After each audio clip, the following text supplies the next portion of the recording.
চারিয়া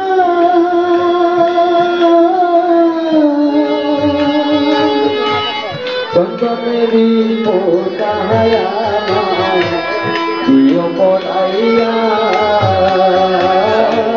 চন্দনেরি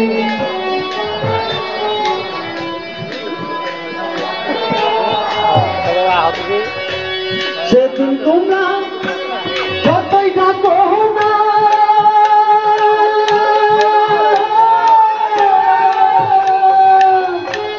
ফিরে এসে আর কোনো কথা বলবো না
আসলে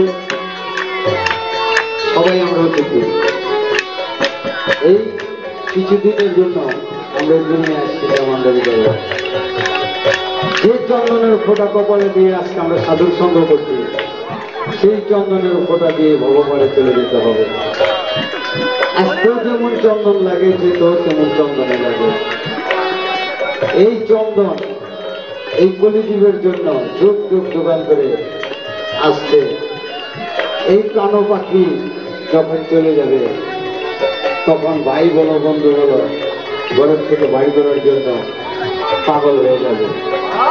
কারণ মানুষের এই পরমটা যেতে সবাই দেখে, জীবটা কাউকে দেখে না। এই পরমের কিন্তু জীব কোনটা? জীব হইল এই দেহ। এই দেহটাকে পরে দেখতে থাকছে, কিন্তু পরমটা যে চলে গেছে সেটা কখনো দেখেনি। পরম যেদিন চলে যাবে সেদিন এই দেহর কোনো মূল্য নেই। আমার এক দিদি কতক্ষণ বলছে যে খুব গরম লাগে। যেদিন এই দেহ চিতায় তুলে দেবে সেদিন যে গরম লাগবে, সেই গরমের কথা কি আপনি বলতে পারবেন? কখনোই বলতে পারবেন না। গরম এখন থেকেই সহ্য করে, কিন্তু পরপারে গেলে যত মানুষ সহ্য করতে পারবে। চন্দনেরই ফোঁটা হয় আমার দিও পড়াইয়া, চন্দনেরই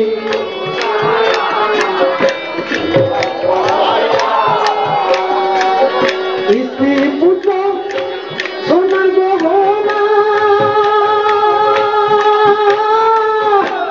ছেড়ে যাব বন্ধু বান্ধব বিষয় বাসনা,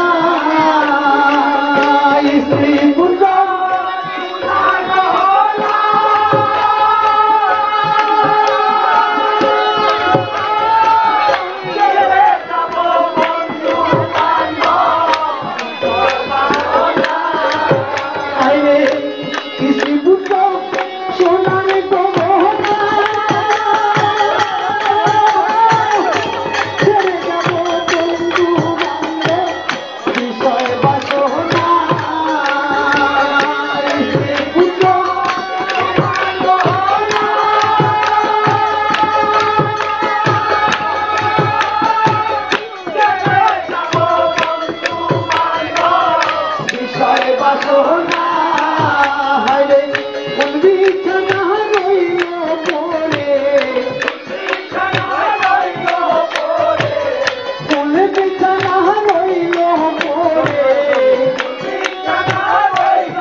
প্রিয় পড়াইয়া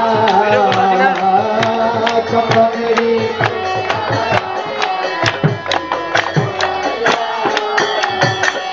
আমি দেবী যাহাতে চলে